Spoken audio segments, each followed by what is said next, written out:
years before I was president. I'm amazed at what I've accomplished. I was only 14 when my family was all gone. My family came from Ireland, so we were already poor. And my dad, he died right when he was taking out all the trees on our land. Soon, though, I was born, and the Revolutionary War was just starting. My brother Hugh, he went out to war, but he died very quickly. Then the British, they came down to my little town in South Carolina. My local militias, they were going to fight them, and they were going to stop the British, but the British squashed them.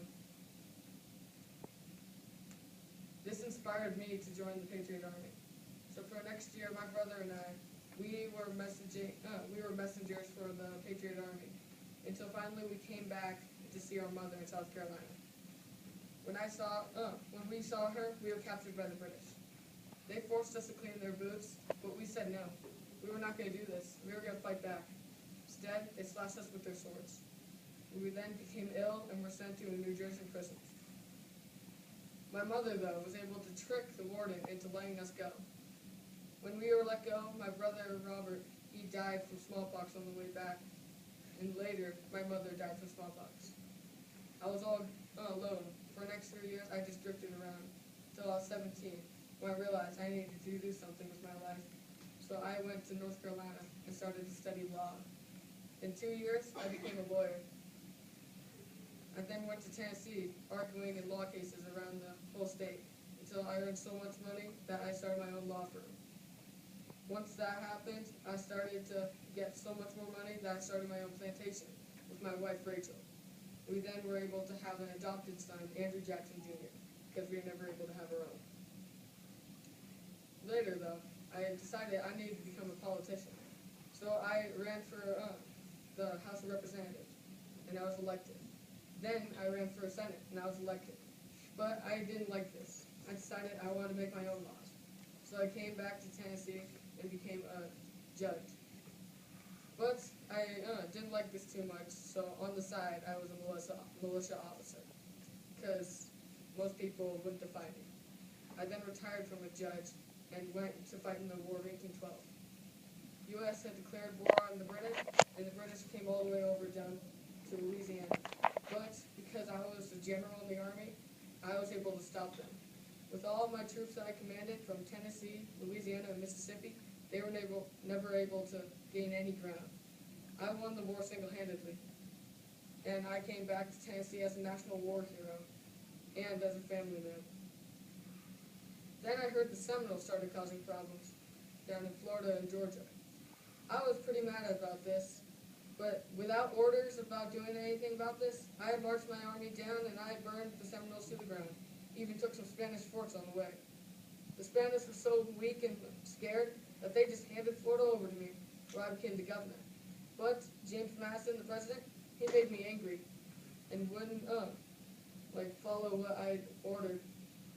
So I decided to resign as governor, and I went back to Tennessee, where I decided in 1823 I would run for senator. So I went and ran for senator and won, thinking about the president election in 1825. 4 people ran that year, but I won the most votes. But John Quincy Adams, he won the Electoral College vote. I was okay with this at first, because I thought he deserved it. But then I heard that Henry Clay cheated. He spread rumors about me and helped John Quincy Adams' campaign. Right when John Quincy Adams became president, he named Henry Clay Secretary of State. I became so mad that my campaign crew and we went around the country giving protest speech, until finally I developed my own party, the Democratic Party. It was for the people. Knowing that everyone has needs, I understood everything. In the election of 1828, I won easily. To prove it to the people that was for them, I opened the White House to the public. Thousands came. It was horrible, but it was still pretty good. But I was still sad, though, because my wife had died earlier.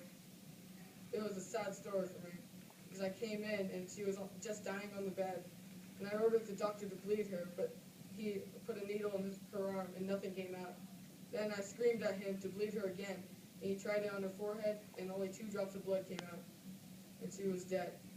But I wouldn't believe this, so I sat by the chair next to her bed all night with my head in my hands, until finally I knew she was dead when her hands and feet went cold. And then for the next few weeks, I wrapped myself with grief and depression, until finally I decided to go back to be a president.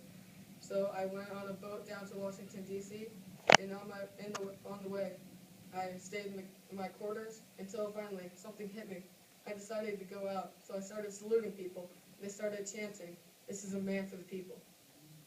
I then ran for president and won. I didn't do too many things as president, but people liked me.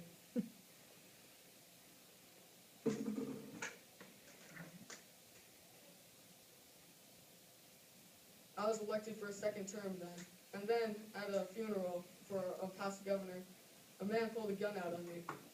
He missed, luckily, so I started clubbing him with my cane. Then he grabbed another gun and misfired again. I kept clubbing him, with the whole crowd started joining, including Davy Crockett. Now I'm retired at my plantation, just giving political advice to whoever needs it. Yay!